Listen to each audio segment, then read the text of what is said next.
Hello मंडळी, स्वागत आहे माझ्या नवीन ब्लॉगमध्ये। आणि मी डब्यांना कसं जेवण देते आणि जेवणामध्ये काय काय असतं ते दाखवत आहे। तर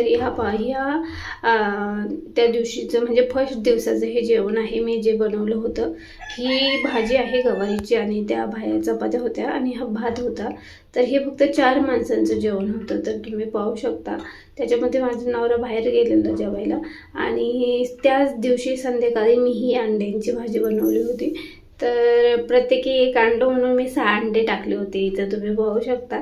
तर एका अंड्यामध्ये 2 काप होतात आणि मग त्या 2 काप झाले तरी प्रत्येकाला एक एक अंडे येत होतं। तर इथं मी अंड्याची भाजी बनवली आहे।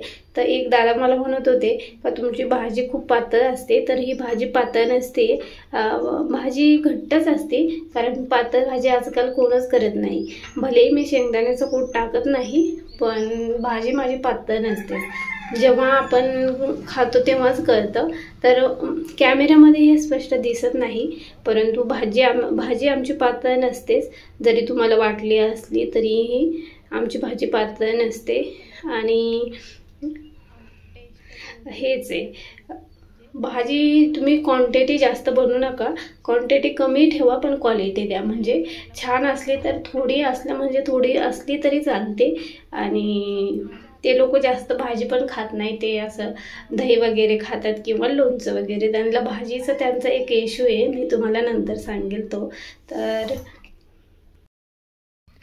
आमच्या इथं आज ह्या म्हसोबा देवाची यात्रा आहे, म्हणजे आषाढ महिन्यात असती। आणि हे आमचा इथल्या म्हणजे आम्ही इथं राहतो ना, इथल्या सगळ्यांचा हा देव आहे।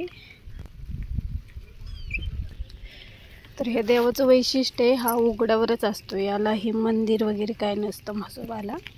तर आमच्या इथं हे आषाढ महिन्याची म्हसोबाची यात्रा होती। तर तिथं बिर्याणी बनली होती यात्रेनिमित्त। तर इथं मी जेवायला गेली होती।